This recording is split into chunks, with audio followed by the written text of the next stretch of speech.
How's it going, everyone? We got the PlayStation Plus titles for the month of January 2025. Happy New Year, everybody. I can't believe it's 2025 already, which is kind of insane. I feel like the last few years have been an absolute blur, but we got the PS Plus titles, and what a doozy. What a great way to reel in the new year. To get one of 2024's standout games of the year baked into your Plus subscription.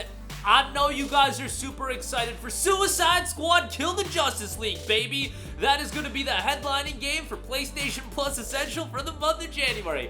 In all seriousness, there are a couple of other games, but Suicide Squad is the game that it's going to be built around, and that's the game that got the biggest real estate in the promotional imagery. So that's the game they're building around the Plus update, the Essential catalog. So let's talk about this for a second. Suicide Squad Kill the Justice League, Need for Speed Hot Pursuit Remastered, and the Stanley Parable Ultra Deluxe. Right off the bat, Need for Speed Hot Pursuit and the Stanley Parable, without a doubt, I think to most people, gonna be the superior games over Suicide Squad. Now, Suicide Squad, obviously, it's of a relatively notable DC IP. It's a more recent game. It's a more relevant game in the news cycle. And let's talk about Suicide Squad in particular. This game, you can say a lot about it. I have been pretty vocal about the fact that, do I think this game is the biggest abomination on God's green earth? No, I do not. I think there are worse games in the world than Suicide Squad Kill the Justice League. I find it to be a totally serviceable, maybe that's a little bit of a stretch, but let's just say serviceable, like a 5 out of 10 open world action adventure game. Like, it's fine. It's whatever. Is it worth $70? God, no. Is it worth $100 for the fake early access? Oh, heavens, no, absolutely not. People got absolutely fleeced if you paid $100 for it. However, is it a game that you can kind of mentally uncheck from, and just play it while listening to a podcast and do some nonsense in an open world? Sure. What kind of price would I pay for a game like this? What I've often said is I would pay around the Agents of Mayhem price threshold. I think Agents of Mayhem is a kind of interesting barometer to use. Probably not the best, just because a lot of people don't know what Agents of Mayhem is. It was a game done by Volition, the same studio behind the Saints Row titles, and Agents of Mayhem is a nonsensical open world game that I think is fine for $3 to $5. I would put Suicide Squad Kill the Justice League in that literal same category. It would be a totally fine pickup for $3 to $5. Really, it's not the money investment at that point if you were paying $3 to $5, or in this case, getting it baked into your PlayStation Plus subscription. It's really the time investment. You're probably going to spend like around 10 hours on the campaign if you bum rush it. Do you want to spend the 10 hours? That's really what it comes down to when you're talking about games that from a monetary standpoint that I value so low, like a Suicide Squad, like an Agents of Mayhem, is that do you want to invest the time to play these games? That's up for you to decide. I know you guys got crazy backlogs. Do you want to waste the time to play a Suicide Squad Kill the Justice League? That's ultimately what it comes down to. I will say outside of that, it is a game that is kind of representative of, a once absolutely heralded game studio becoming absolutely washed.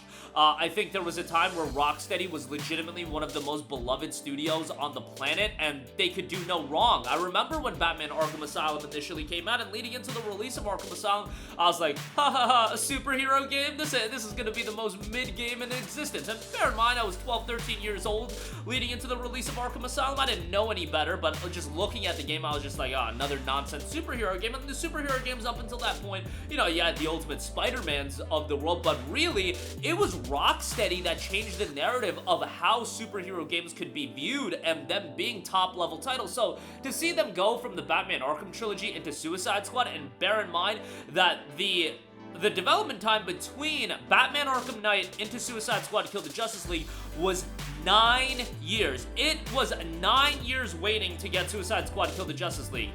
They put out Batman Arkham Asylum, Batman Arkham City, and Arkham Knight in a 6-year period.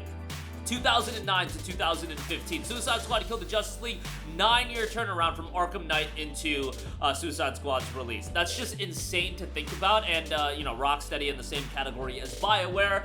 and a lot of other studios these days. But as far as the game itself, I think it's totally serviceable to play it. It's really, do you want to waste the 10 hours of your life playing a game like Suicide Squad? If you want some nonsensical mayhem to get into while listening to a podcast, because god, that story is not worth listening to at all. The dialogue's terrible. You know, it might be worthwhile. Remember that this game is not going to be getting any more updates or anything like that. They released the latest season, I think it was season 5, and I believe they're finishing up season 5, but after that, there'll be no more. They did add an offline component, but given that this is a Plus title, keep that in mind as well. Next up, Need for Speed Hot Pursuit Remastered. Love this game. It came out back in 2010. This remastered version isn't anything to write home about, but man, Need for Speed Hot Pursuit is just a great arcade racer that I would strongly recommend. It's been going for a little bit of a heftier price point. I mean, when I say hefty price point on sale, I'm talking like $8. But you know, $8 for a remastered PlayStation 3 game that at this point, the remastered version came out like, what, 5-6 years ago? It's been a while. But yeah, Hot Pursuit is great, and I definitely would recommend you to play it. Another great arcade racer, a game that you can, you know, kick back and relax, and another game that I would put it in the podcast territory where you want to play a game while listening to a podcast. Hot Pursuit's a pretty damn good one. I feel like arcade racers always fit that category, and that's always my go-to. If I want to listen to a YouTube video or listen to a podcast, and play a video game at the same time, arcade racers are the easiest ones to go into. And a lot of the time they have good sound design, don't get me wrong, and the soundtracks are usually pretty good. Like, Burnout Paradise was one of my go-tos as far as podcast games for a while, and that game has an awesome soundtrack, but they just fit that criteria so well. So if you want something in that category, Need for Speed Hot Pursuit, I feel like, is a great one. And yeah, great arcade racer here. Nice to see that. The Stanley Parable Ultra Deluxe as well, an expanded reimagining of the critically acclaimed award-winning indie game, The Stanley Parable. Everything that was in the original Stanley Parable is here preserved just like it was back in 2013 as well. But the Stanley Parable Ultra Deluxe also dramatically expands the world of the original game with new content, new choices, and new secrets to uncover. The labyrinth has just gotten bigger. In addition, the game has been visually upgraded to reflect modern technology while faithfully preserving the tone of the original game. Accessibility features have also been added to the game, including localization of the in-world text, colorblind options, and content warnings. As just before, the impeccable voice work of Kevon Brightening will accompany you every step of the way. So that'll be added to PS Plus as well. And then obviously the games for December will be rotating out. So your final opportunity to get It Takes Two, Aliens, Dark Descendant, and Temtem. So definitely do add those games to your library. It Takes Two is a great co-op title, so definitely worthwhile there. And Temtem, you know, your Pokemon clone, and Aliens, Dark Descent was fairly well received as well. So that'll do it for me. I imagine a lot of people are going to be down on this month just because the perception is Suicide Squad Kill the Justice League is a pile of trash. And you know what? You saying it's a pile of trash definitely isn't like that crazy of a statement. I think most people compare Suicide Squad relative to Batman Arkham, and you know what? Warner Brothers promoted this game as coming from the developers of Batman Arkham. If you're gonna promote a game like that, totally fair for people to compare this game relative to Batman Arkham, the Batman Arkham series, and it is a pile of trash relative to Batman Arkham, absolutely, but in a vacuum, as an open world title that's just baked into Plus, I think it's like serviceable. It's whatever. Like, it's not blow away. It definitely isn't fantastic. It's like a 4 out of 10, 5 out of 10 game that can be some nonsensical fun for a little bit, but yeah, just really, the cost is the 10 hours that you're going to spend with the game. Like, do you want to waste that time? That's a decision for you to make and how much you value your time.